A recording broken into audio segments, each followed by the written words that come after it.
I'll say this. It was a perfect night. Yeah, that is how I would describe Sunday Night Baseball when the Tigers went up against the Twins.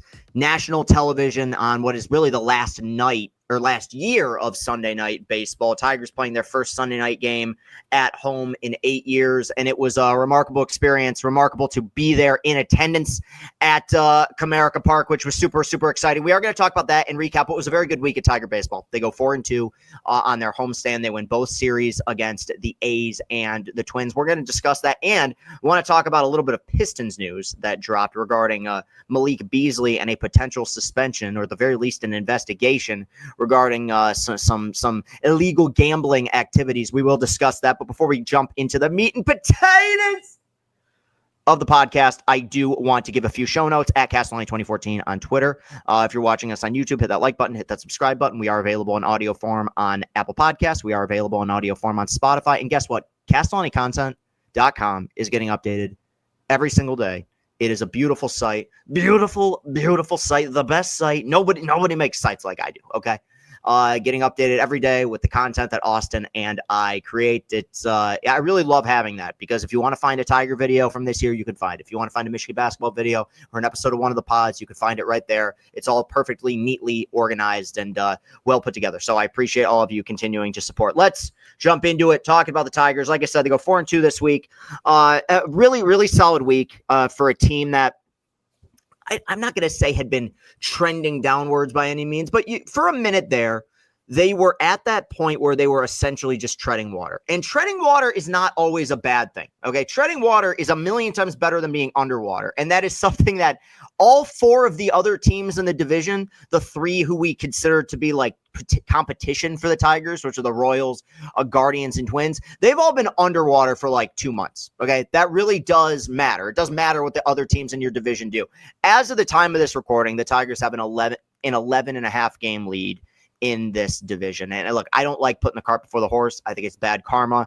But right now, we are getting closer and closer to the All-Star break, and we are getting closer and closer to the trade deadline.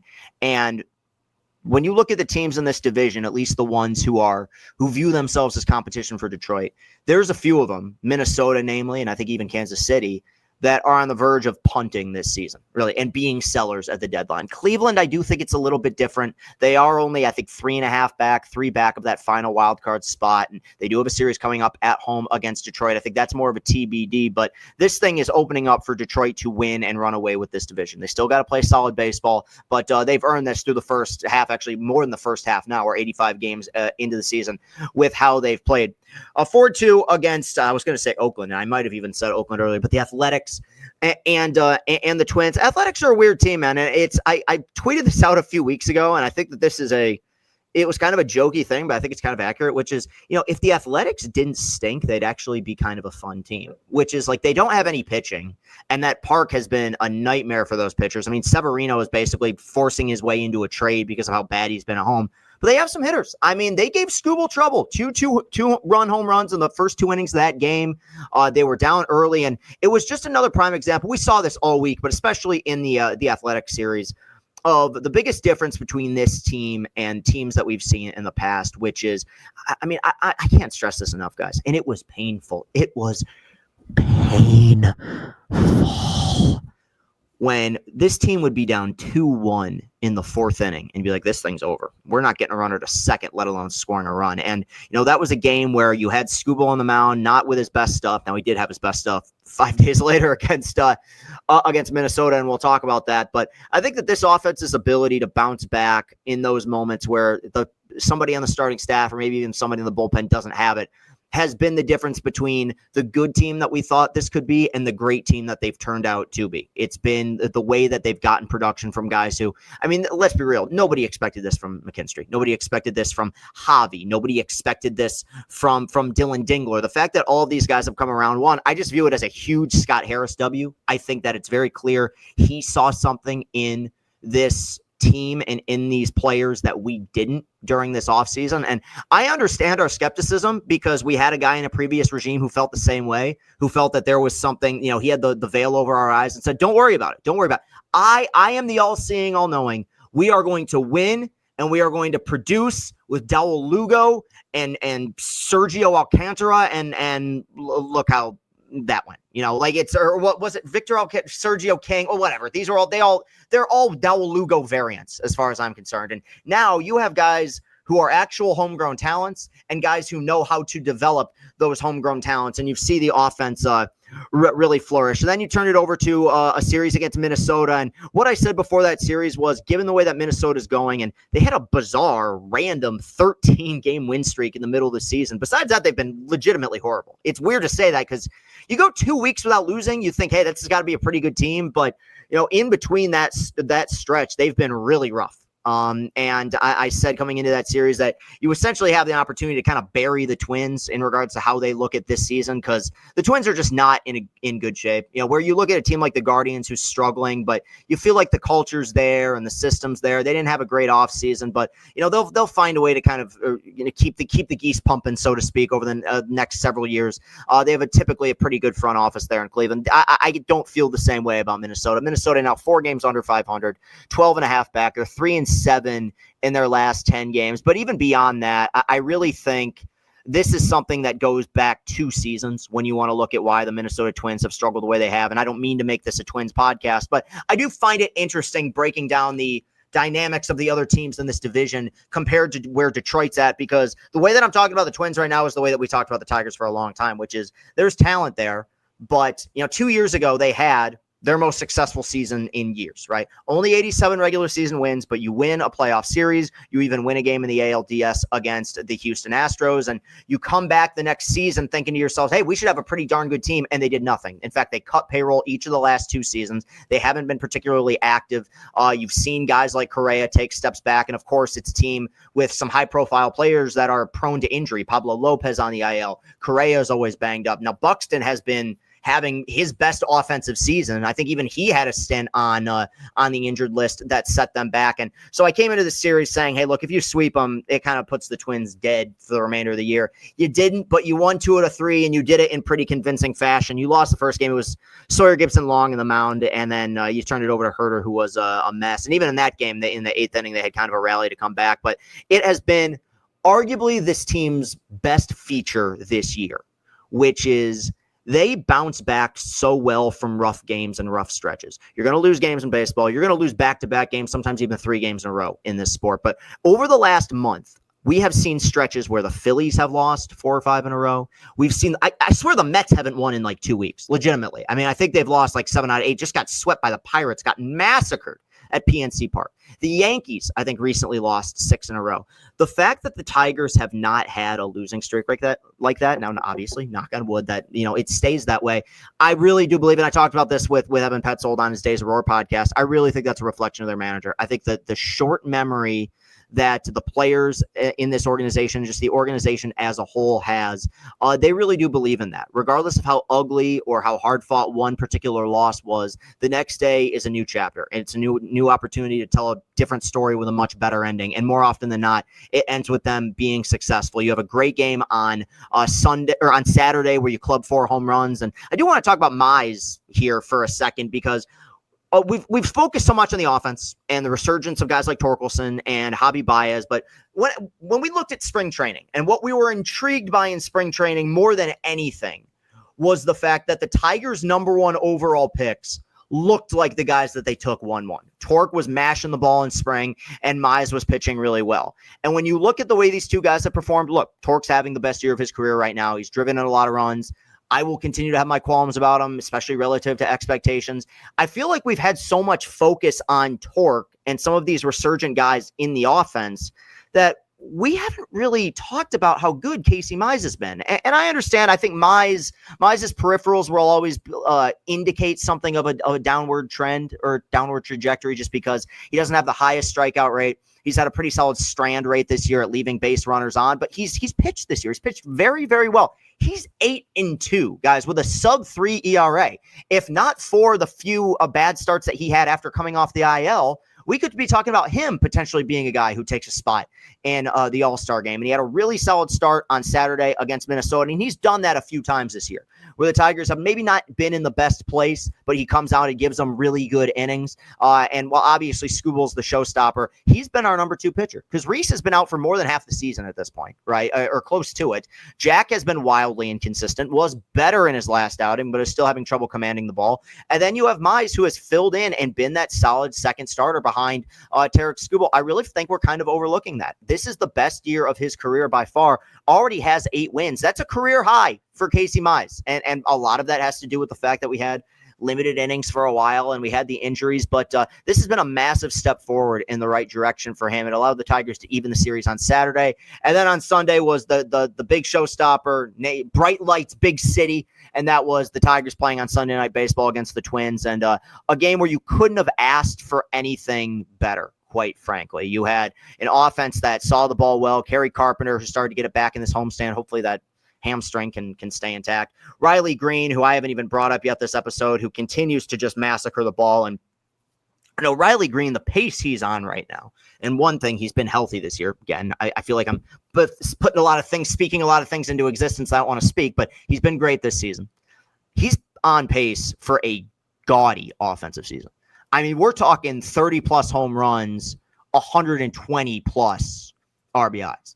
And this has been an issue that has plagued the organization really for decades. I mean, even when we were great, this has been an issue, which is where is the elite offensive homegrown talent going to come from? Now, we traded for some guys in the past. You traded for Miguel Cabrera, and Miggy became our guy, but he didn't come up through our system, right? Prince Fielder didn't come up through this team's system, or Victor Martinez or Ian Kinsler. Riley Green is far and away not just the best in terms of talent, but the most productive homegrown offensive talent that this organization has seen.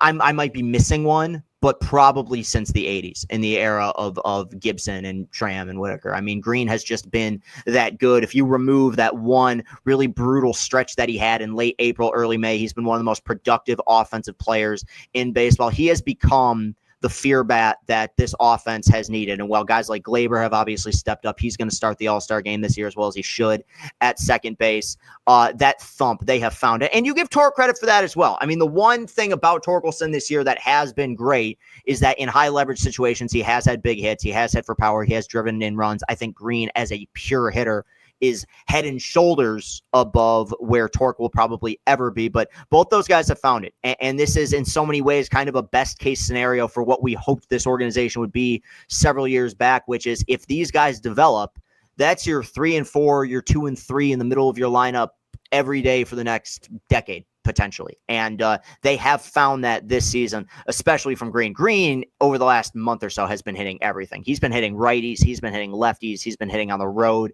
He's been hitting at home.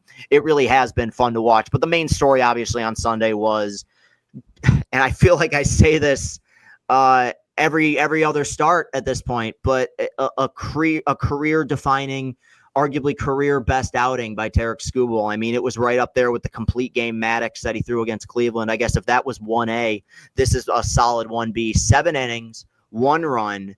I don't think they got a runner to second. He walked 1, which, I mean, right away, like, that's shocking, right? How? What in the world? And he struck out 13, a career high, had 8 strikeouts in the first 3 innings alone. I mean, watching it, that was so special. This fan base just loves that guy, and he thrives off it so much. And I love that. I get annoyed at these athletes who are like, oh, I work from within, and I want to, I try to block out the noise. Like, no, like, he embraces it. He feels it. You can hear the, all 40,000 at Comerica going scoop on a nightly basis as he's getting to 2 counts. And honestly, after the first inning, I would have loved, and I know they mic'd up Carlos Correa for an interview, I would have liked to have had the dugout mic'd up in Minnesota, because I literally think after the first few frames, if one of these guys was coming back and saying, hey, what's Tarik got tonight? What should I look for? And every hitter came in and just said, hey, man, guess. Because watching it in person, some of these swings were hilarious. These guys were begging that he just gave them a first pitch fastball cookie right down the middle that they could catch up to. And then he would start off with a changeup. And guys, I mean, it was like watching a big league pitcher toss the ball to little leaguers with the way that these guys were flailing and the unorthodox swings and the off-balance swings. Look, the numbers are there with Tarik. It's ridiculous at this point. I posted this tweet, caught a ton of traction online. His last 15 starts, because he did start the year 0-2, which led to me having to talk a few people off the ledge and say, guys, Tarek's going to be fine. His last 15 starts, he's 10-0. He's got a 1.74 ERA, a 0.762 walks and hits per innings pitched, 128 strikeouts, and he's got 9 walks. I mean, it's command that we've rarely ever seen. It's swing and miss in the zone that we've rarely ever seen. It's the best changeup, I think, by a starter in Major League Baseball that we've had since Pedro Martinez when he was, really dealing in the late 90s, early 2000s. And it's crazy that it's swinging this in the zone. Like it's you get guys to chase, but you have to accept the fact that he might throw you a strike in these 2 strike counts, and you still can't hit him. And one more thing I don't want to overlook, because Tarek is a god. Give him a blank check. I worship the guy. He's my favorite Tiger of all time. I adore him. But one thing I don't want to overlook here, because it's an issue that we had it with Verlander in the past, or not so much with Verlander, but with his starts. We had it with Fulmer at a point when he was really pitching well. They score runs for Tarek. This is a guy now with 28 wins and I believe just 6 losses over the last year and a half. Now look, you don't have to score a lot of runs for Tarek, but I'll give you a prime example. He gave up 4 runs in the outing against the Athletics, right? By his standards, you're thinking, what the hell's wrong with this guy? He got the win. Superman needs a day off sometimes too. And I think that more often than not, this offense has actually backed him up. There's only been, I'm sure I'm probably missing 1 or 2. There's only been 1 outing I can think of, and it was the Kansas City game where he was brilliant. And we ended up losing in the 9th inning. But even in that game, Michael Walker took a no-hitter into the 7th, 8th inning. That's what it took for the Tigers just to lose a Tarek Skubal start. So it's an event every time he pitches. And I was honestly, now I was with somebody, so I tried to avoid this because, I wanted to look kind of cool. But I was honestly getting kind of emotional there in the 9th inning when Vest came in and was shutting it down, just because it was such a perfect game and it was such an amazing moment and an amazing day. These are the things that we dreamed of with this roster, with this organization, and with Tarek especially. I just love seeing a homegrown guy that we've known about for a long time. I mean, we knew Tarek was a dog, and the world's seen it over the last several years, and it's gaining. It's not just Tarek Skubal, it's Tarek Skubal and how he compares to Justin Verlander, how he compares to Jacob deGrom, how he compares to Clayton Kershaw, these guys that at their peak were the best in the world. Tarek has etched his name amongst that group. It truly is special to watch. And now this team finds themselves obviously in very good standing. A few weeks left before the All-Star break. I think you're close to getting Reese Olson back, but this week you got, and I can't believe I didn't even bring this up. You had a gem twirled by Dietrich Enns. This is just kind of a very 2025 Tigers thing. And they're going to have to make moves at the deadline. And I've talked about it enough, and we still have a month till the deadline. So I don't want to hammer this point home every single week. I will say last night, and I guess if you're watching this, I mean Sunday, so 2 days ago, that environment, that pitching performance, and that roster, that was the first time all year where I thought maybe this is the year. Because as good as they've played, I've always just believed this ends with an ALCS loss or a World Series loss or some sort of playoff loss. There is something so relentless about this team. And even when things start to crumble, they find a way to scotch tape it back together, and they make it work. They just make it work through all the injuries, guys who have underperformed, pieces of the bullpen that have fallen off. It simply hasn't mattered. It's one series win after another after another. I love the way they go about their business. It is a fun time to be a Detroit Tiger fan, and I'll never tire of these moments. I'll never tire of these games and these atmospheres, because we're so bad for so long, and we've been back for a minute. But not only does it feel like the Tigers are back, because last season, look, they made the playoffs. It's not like this has been an out of nowhere thing, but this year has established this is now sustainable, and these should be the expectations here, not maybe we can sneak into the playoffs. Maybe we can win, be 500. It's long-term sustainability with an organization and a front office that knows what they're doing. It's incredibly exciting. And I don't want to, I don't want to give the victory lap quite yet. But when you have a game like Sunday and the crowds being what they were and Tarek looking the way that he does, guys, Tarek Skubals don't grow on trees. We've been lucky as hell that we've had Verlander and Skubal in the last 25 years. But these guys don't come across very often. Okay. The Los Angeles Dodgers are one of the most storied organizations in the history of Major League Baseball. Do you know who the all-time strikeout leader for the Dodgers is? Clayton Kershaw, like a recent, like this era guy, right? That's how good you have to be in this era to match up to some of the greats. And Skubal has put himself in that camp, and it's been a very fun ride. All right, I want to end the show with a little bit of sour Pistons news, which I don't like to do because it is kind of sad, but I feel a need to talk about it. Malik Beasley, who was a key piece of the Pistons' run to the postseason a year ago, 3-point assassin for JB Bickerstaff's team, and boy, is this going to make Trajan Langdon's life a lot more difficult, was seemingly in talks with the Pistons for a 3-year, $42 million extension. It would have been nice to have him back. All of that is up in the air now as he is currently under investigation for what appears to be some heavy bets based around his own personal performance. Now, the data that we've seen so far shows that these bets were placed during the 2023-2024 season. At least that's what they've got so far. So for anybody who's posting videos of Beasley missing 3-pointers this year in the playoffs and believing that it was some sort of act of self-sabotage to make money off of sports books, that's not the case. This is back when he was still not a member of the Detroit Pistons and was playing for the Milwaukee Bucks at the time. At the same time, this is an active investigation. And it's something that we've seen several of, whether it's in football, basketball, baseball, what have you. We've seen Pat Hoberg, who's an umpire who wasn't even betting on games, but didn't he have like a sports book that was and ended up getting, kicked out of the league? I mean, this is stuff that is going to, over the next several years, I think probably become prominent and then plateau a little bit as sports gambling is consistently becoming more and more legal across these United States, as well as it should be.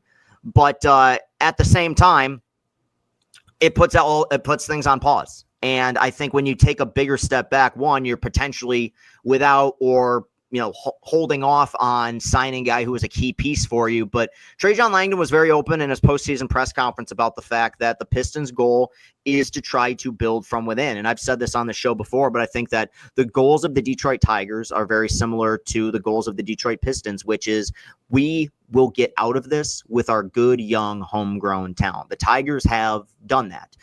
In basketball, it's obviously much different with a smaller roster. There's no real farm system. I know that you have the G League, but it's a much different mindset. You obviously have a star, really even a superstar in Cade with the way that he played a year ago. How do you build around him? And what I said on the show after they lost to the Knicks is, hey, this is a great first step, and this was a really good, surprising season for the Detroit Pistons.